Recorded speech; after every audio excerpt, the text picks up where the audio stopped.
Srikanth tells his father Rangaiah about the daily issues between him and his wife Lakshmi. He explains to Rangaiah how his wife bothers him by insisting on buying the products advertised on TV. He also mentions that he has taken a loan from his office to buy those items. After listening to all this, Rangaiah tells Srikanth that he will provide a solution to his problem. Srikanth is eager to quickly find out what that solution is from Rangaiah. He says this. It's true. What I said is that showing it quickly at home helps solve the problem. Dad, there's nothing. You take a few days off from your office and tell your wife at home that since you lost your job, you can no longer afford large expenses. Tell her it will take some time to find another job, and to cover household expenses, you will have to sell the TV and these 4 purchased items. Then you see for yourself what is going to happen. That ghost. The idea you suggested is really very good. But why didn't such a simple idea occur to my dull brain? Hey, you admitted it yourself, didn't you? That you have a dull brain? By the way, I forgot to ask. Since I arrived, I haven't seen the daughter-in-law at home. She saw some new product advertisement on TV this morning and immediately took the money from me to go to the market to get it. It's been a while since she left. She should be back soon. Anyway, thank you very much. Dad will get me out of this mess. Once she returns home, then watch my performance. Today, I'll settle it once and for all. All right then, I'll head back to the village. Why, Dad? Are you coming and going just like that? You could stay for a few days, right? No, I just remembered something and thought I'd stop by. There are a lot of tasks in the village, and on the way, I need to meet your sister as well. Resolve the issue, and once everything is settled, let me know. Then I'll come and stay for a whole week. You must come home without fail and calculate how much money is needed to repay the loan, all right? I will do as you said. I will find a day to come. Once I repay the loan and settle everything here, I will inform you. Then you must definitely come. All right then, I will come. Take care. Saying this, Rangaiah leaves from there and goes to his daughter's house in his car. At that moment, Srikanth breathes a sigh of relief, thinking he has found a good solution to his problem. As Rangaiah suggested, he takes leave from his office, and as soon as he arrives at Lakshmi's house from the market, he says to her, "Look here, this is the new mixer grinder. This is the one I saw in the advertisements this morning. Including this, we now have a total of 13 mixers in our house. Andre, Lakshmi, I need to talk to you for a bit." "Come and sit here," he said, and Lakshmi sat next to Srikanth on the sofa. Holding the mixer grinder in her lap, she asked, "What's this? Why do you look so down? Didn't you like the mixer grinder?" "Officer Lakshmi, I need to tell you something important." "What is it? Are you planning to bring another new item into the house, Baba?" You're always focused on your goal, but why don't you care about my troubles? Why are you getting irritated? First, tell me what the matter is, Lakshmi. Listen carefully to what I'm about to say. I lost my job at the office. There was a small argument with my boss. That's why, in anger, he fired me from the job. From now on, I can't afford the expenses for the things you asked me to buy. It will take me a few more days to find another job. That's why, given our current financial situation, I see no other option but to sell the items we've accumulated over the years, including the TV, to cover household expenses. At that moment, Lakshmi is stunned by what Srikanth says. She remains frozen, unsure of how to respond.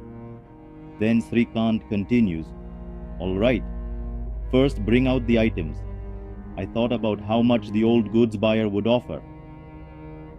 Hearing those unexpectedly surprising words, Lakshmi recovers from her surprise and expresses in detail her heartfelt thoughts to Shrikant by saying, "I never expected things to turn out like this. I feel very sorry seeing your situation. But why now? Selling off all of these items we worked so hard together as a team to buy is disheartening. I won't trouble you anymore by asking you repeatedly for buying anything new from now onwards. I'll manage with what we have at home already available. But please understand my position clearly. I'm not in any position where I can say anything if you get upset." Paul, there's nothing to worry about.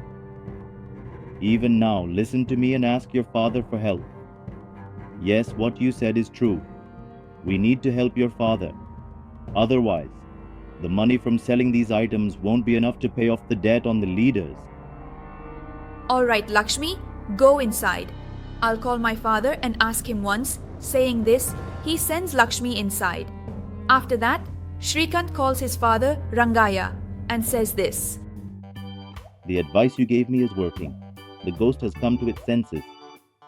I told you, didn't I? The method I suggested would definitely work. But don't be happy just yet. First, convince her and bring her to our village for the Bonalu festival.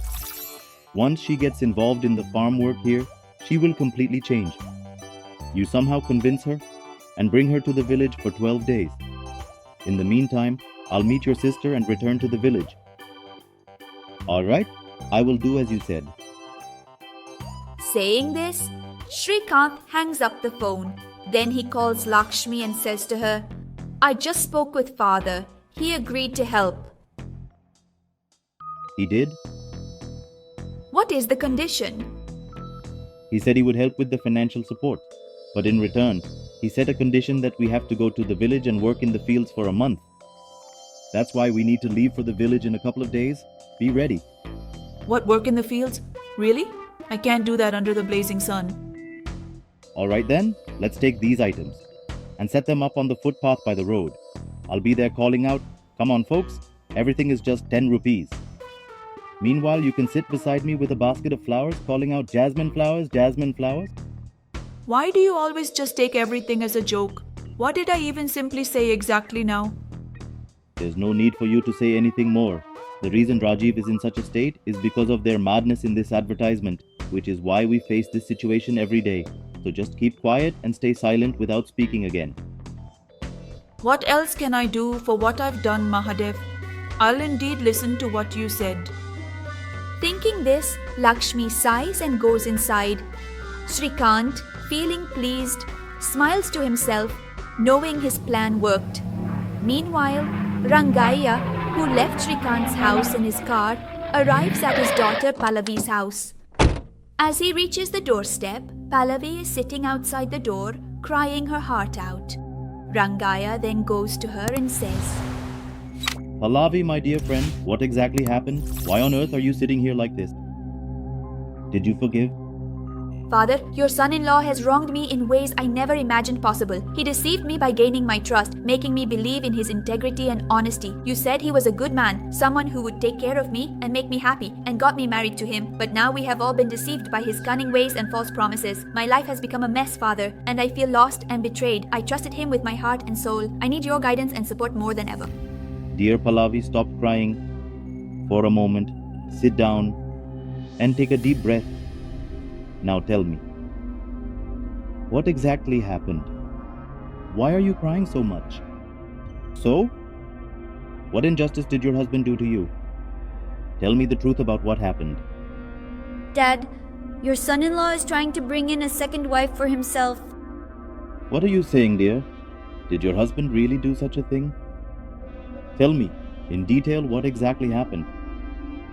Are you eager to know in detail what really happened and how things unfolded? Then wait for the next part.